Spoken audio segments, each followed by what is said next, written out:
Hey ratbags, it's Jade. You guys know I usually try and give you the lowdown on console survival games as much as possible, but I've been playing PC as well, and I've tried delivering all the gossip and any info you need about upcoming ones. Well, the Steam Festival is live right now and it's available for the next 7 days, and there are quite a few interesting little independent games I reckon you guys should check out.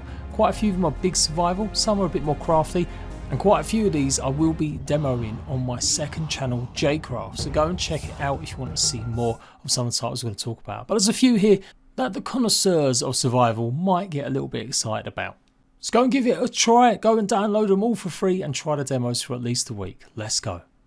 Winter Survival is pretty much a long dark wannabe, maybe. It's got a kind of similar theme. Obviously you're in the chilly cold mountains somewhere and you'll be eating a lot of snow. Just make sure it's not the yellow kind.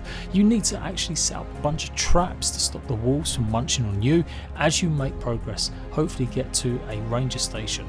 You do need to be careful, not just because you're going to run out of food and water, but any injuries you sustain could seriously damage you and obviously hinder your progress. You might be lucky enough to find remnants of explorers many years before you to help you on that journey, and it's all about getting to this ranger station to hopefully be rescued. Coming out in Q2 2022, so probably at some point between May and maybe July. First announced literally 3 years ago as a joke, on April Fool's Day, they decided to turn it into a full-blown game. Conan Chop Chop is finally gonna arrive. The actual full game releases on the 1st of March on all platforms, Xbox, PlayStation, Switch and PC. You'll even be able to try this on the Switch. I do believe we've got a demo running for Europe and it's coming to North America and other places in the future too. Expect lots of fun and frolics as you jump into the Conan universe, with lots of inspiration actually from Conan Exiles, but obviously the more extended universe of Conan 2, fighting all sorts of creatures, getting unique loot and some roguelike elements. It does look like if you die you may have to restart from certain places and there's maybe a limit on how many lives you've got. A co-op multiplayer game, online or couch co-op with up to 4 players, is looking pretty good. I'm going to be covering this on my second channel, so if you want to see tips and guides and gameplay of Conan Chop Chop, go and subscribe to JCraft right now. Occupy Mars is a survival game set on, yes, you've guessed it, the moon. No, of course not, it's actually Mars. This game has also been around for years and it still hasn't come out yet. It's had multiple betas, demos, and it's been part of these festivals, I'm sure, a bunch of times. Is this the year that it finally comes out? Let's hope so. With over 40 dev blogs charting the progress as you can make all sorts of lunar buggies, vehicles and contraptions to help you mine the red planet. You'll be building greenhouses, making oxygen tanks, fuel generators, pipes and cabling and more as you explore the red planet, getting all the resources you need and worrying about the weather cycles. If you want to try this out, in fact you can play the prologue. They've had that out for a couple of years and hopefully it means we're going to see the actual full game in the future. This is a single player only game though. Core Keeper could be the next Terraria. This game has absolute bags of potential. I played it on stream the other day and it's got some fantastic loops that you come to expect. Mining, yes, lots of that. Growing crops, fighting big slimes, and it's an 8-player co-op experience. This game is looking like it's the real deal. Lots and lots of customization in how you can make your base, just hollow stuff out, and you can go and get all sorts of different weapons. It does look like you'll be summoning bosses as well. It's a really cool game and I'm so glad I actually decided to give it a try. Another one that's coming out very soon, the full game will be out here on the 8th of March. Another one that I've been lucky enough to play recently on my second channel, The Wandering Village. How about building a giant town on top of a massive creature? Yes, it does look very much like a titanosaur mixed in a little bit with some alien-like creature. You will have to worry about running into poisonous fields that can infect your crops and your pretty much land as you try and progress, getting enough materials to build a bustling town as well as feed your little creature. Well, I say little, he's pretty big, let's face it. The Wandering Village is a cute, charming city builder. It's got bags and bags of prettiness going on for it. And if you're not too used to city builders, I would say it's one of the most friendly I have played. Nice and simple UI, pretty simple concepts. So if you're looking to get into a city builder genre, you might want to give this one a go. Scheduled for release at some point in spring and summer. It did have a successful Kickstarter campaign which I actually backed. So I'm very much looking forward to seeing the full release of this.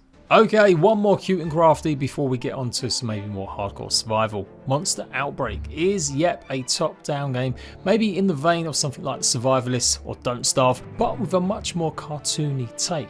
It is a single player or online PvP or co-op game. You can even play it split screen as well. I'm very much looking forward to giving this one a try. Survival fans that have always wanted to play games like The Isle and other Dino Simulator pieces, have you always felt they just looked a bit too boring? Then how about you create your own horrible creature in Adapt? This is what this is. You can literally make your own creature and then hopefully lead it to survival once it's hatched.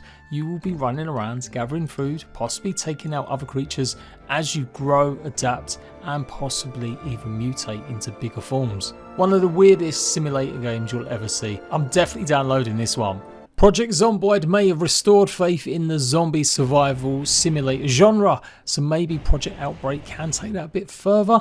It's got maybe all the ingredients, a first person game though this time, as you shoot waves of zombies coming for your face. It's using quite a lot of assets I've seen in other games, mainly the characters and stuff. Get different guns, shoot and cause carnage as you survive in a massive city. It could be great fun. It could also be a bit of a bloody mess. You guys decide and let me know how you get on. If you'd seen or enjoyed This Land Is My Land, then you might like this next one. It's set in an ancient Colombian setting, but with a lot of scary ass creatures in the world too, as you craft, build and pretty much make sure your town is safe, surviving against all sorts of creatures. Definitely more on the RPG side of survival and open world, but certainly something you should give a try if you like the old world feel and certainly exploring other cultures. I remember covering this a couple years ago when it got announced. I was definitely intrigued then, so yeah, I'm going to give this one a shout. And finally, the Serpent Rogue. Been looking forward to this one. It's followed its development for a couple of years now, and it's coming out very soon in April, I do believe, on the 26th. So I'll be covering this one. It's going to be available on all platforms, and it's like making potions, crafting, gathering resources. You can then transform into other creatures, tame other creatures as you take on mythical beings, all fighting off some sort of blight that is trying to envelop the world. I really just like the art style of this one. I really like the concept as well. So lots crafting, lots gathering them resources, maybe finding special places to go and get certain stuff and then bring it back and experimenting. So if you always loved that part in Skyrim, then you're going to enjoy the potion making in the Serpent Rogue. And that is about it. I have to say there wasn't as many big survival games that I was kind of hoping to see included in this, like some of the indie ones I've been following. You know, like the first person ones, the base building ones or some multiplayer ones.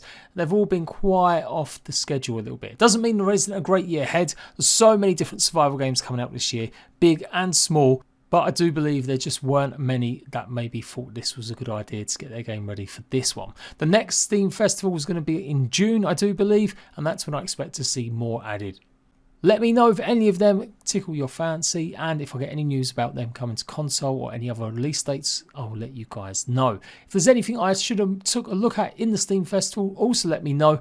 And until next time, Ratbags, I will catch you later.